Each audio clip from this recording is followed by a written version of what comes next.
এই চুনারঘাট মাধবপুরে শান্তি সম্প্রীতি রক্ষা করার জন্য, অধিকার হারা মানুষের অধিকার ফিরিয়ে আনার জন্য, সুবিধা বঞ্চিত মানুষের সুবিধা ফিরিয়ে দেওয়ার জন্য, এবং যেই সমস্ত ব্যবসায়ীরা চাঁদাবাজিদের কারণে ব্যবসা করতে পারে না সেই ব্যবসায়ীদের স্বস্তি ফিরিয়ে আনার জন্য, এবং যেই সমস্ত চা শ্রমিকরা তাদের ন্যায্য অধিকার থেকে বঞ্চিত হয়ে অর্থনৈতিক বৈষম্যের শিকার হয়েছে তাদের সেই সমস্ত অর্থনৈতিক স্বচ্ছতা ফিরিয়ে আনার জন্য ইনশাআল্লাহ আমার কাছে চাওয়া লাগবে না, আমি আমার ঘাম ঝরিয়ে রক্ত ঝরিয়ে রাষ্ট্রের পক্ষ থেকে যেই বাজেট আসবে সুষম বন্টনীতির আলোকে রাস্তাঘাট, শিক্ষা, উন্নয়ন এবং সম্প্রীতির লক্ষ্যে চিকিৎসার উন্নয়ন, মা বোনদের অধিকার, মা বোনদের নিরাপত্তা, মা বোনদের মর্যাদা প্রতিষ্ঠার জন্য ধর্ম বর্ণ নির্বিশেষে সকল ধর্মের মানুষ সব ভেদাভেদ ভুলে গিয়ে সম্প্রীতির মাধ্যমে সম্প্রীতির মডেল বানানো হবে। এই চুনারঘাট মাধবপুরবাসীকে দ্বারা আমি বক্তব্য দিতেছি। আপনারা জানেন যে আমার সংসদীয় হবিগঞ্জ ৪ চুনারঘাট মাধবপুর আসনে আমার মার্কাটা কি? এটা কি আমার একলা মার্কা না সবার মার্কা? মা বোনদের মার্কা? সবার মার্কা, ঠিক কিনা বলেন? তো আমি আপনাদেরকে একটু জানাইতে চাই, ইতিহাস না বললে আপনারা বুঝবেন না। এই দেশের ৯০টা মাজার ভাঙছে, আপনি কি জানেন না? বিচার পাইছেন? বিচার পাইছেন? মাজারে করে কি রাতের অন্ধকারে ভাঙছে না দিনের বেলা ভাঙছে? এখনো ভিডিও ফুটেজ আছে না নাই? এই দেশে ইসলাম আনছে আল্লাহর অলিগণ, ঠিক না? ওলি আল্লাহর মাজার কি ভাঙবো না রক্ষা করব? সাধারণ কবর এবং ওলি আল্লাহর মাজার মধ্যে পার্থক্য আছে কিনা? তো এই কথাগুলো আপনি মাজার যদি আপনার ভালো না লাগে, জিয়ারত যদি আপনার ভালো না লাগে, আপনি না যাবেন। কিন্তু আল্লাহর মাজার ভাঙছেন, এটা কি ওলি আল্লাহদের সঙ্গে বিয়াদবি হয় নাই?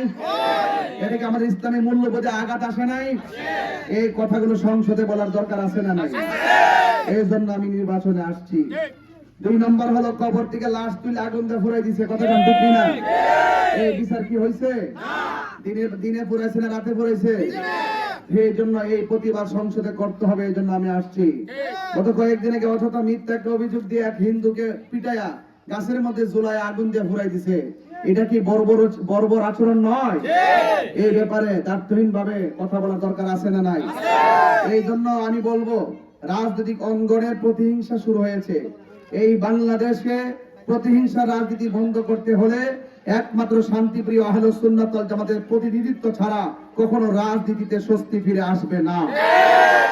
আমরা লক্ষ্য করি, যখনই যে দল ক্ষমতায় আসুক, তারা আসুক, আমার কোনো আপত্তি নাই। ক্ষমতা আল্লাহ দেয়, আবার আল্লাহ নেয়। আমরা আল্লাহর ইচ্ছার বিরুদ্ধে নয়। আমি শুধু এতটুকু বলতে চাই যে আপনারা সবাই বিগত দিনে আপনারা যে কোনো ভাবে আপনার রাজনৈতিক অবস্থান ছিল, এই মাধবপুর চুনারঘাটের মধ্যে আজকে যে মোমবাতির প্রতীকের গণজোয়ার সৃষ্টি হয়েছে, এটা কি একদিনে সৃষ্টি হয়েছে? দেশের অবস্থা, দেশের মানুষের নিরাপত্তাহীনতা, দুর্নীতি, জুলুম, নির্যাতন এবং বিভিন্ন ধরনের নিষ্পেষিত মানুষ যখন জর্জরিত হয়ে গেছে, অধিকার হারা মানুষগুলো যখন কণ্ঠ ভারী হয়ে গেছে, তখনই আমরা মনে করেছি দেশের হাল ধরা দরকার। এই দেশের মানুষ একমাত্র সুন্নি জামাতের কাছে নিরাপদ, কথা বলেন ঠিক কিনা? সুন্নিরা ক্ষমতায় আসলে মন্দিরে আঘাত করা হবে না, মাজারে আক্রমণ করা হবে না। যারা মাজারে আক্রমণ করেছে তাদেরকে বিচারের আওতায় আনা হবে। যারা বিভিন্ন ধরনের মানুষকে খুন গুম করেছে তাদেরকে বিচারের আওতায় আনতে হবে। এখন অনেকে বলেন যে হুজুর ওয়াজ করতেন, এটাই তো ভালো ছিল, আপনি কেন রাজনীতিতে আসলেন? ওয়াজ মাহফিলে হাজার কথা বললো, আইন পাস হবে না। আইন যদি পাস করতে হয় সংসদে যেতে হবে। এই জন্য আপনারা সুন্নতের হাতকে শক্তিশালী করবেন এবং দেশের সংকটময় একটি পরিস্থিতি চলছে, সেই পরিস্থিতির আলোকে আপনারা সুন্নিয়তের পাশে থাকবেন, মোমবাতি প্রতীকের পাশে থাকবেন। ইনশাআল্লাহ মোমবাতি প্রতীকে যদি এই চুনারঘাট মাধবপুর যদি ইনশাআল্লাহ আল্লাহ আমাকে আপনাদের সমর্থনে কবুল করে, আমার কাছে কিছু চাওয়া লাগবে না।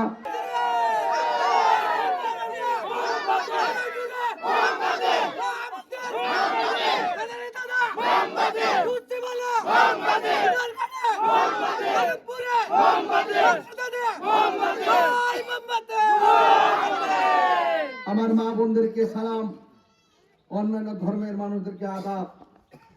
মা বোনরা সকাল সকাল ঘুম থেকে উঠবেন, রাতের বেলা শেষ সাথে তাহাজ্জুদ পড়ে আমার জন্য দোয়া করবেন এবং সকালবেলা ভোরবেলা এসে আপনারা আপনাদের ভোট মোমবাতিতে দিবেন। আমি নিতে আসি নাই, দিতে আসছি। শুধুমাত্র রাস্তা দিয়ে শুধুমাত্র ব্যক্তিগত সুবিধা করা হবে না, আপনাদের আত্মার প্রশান্তির জন্য কাজ করা হবে।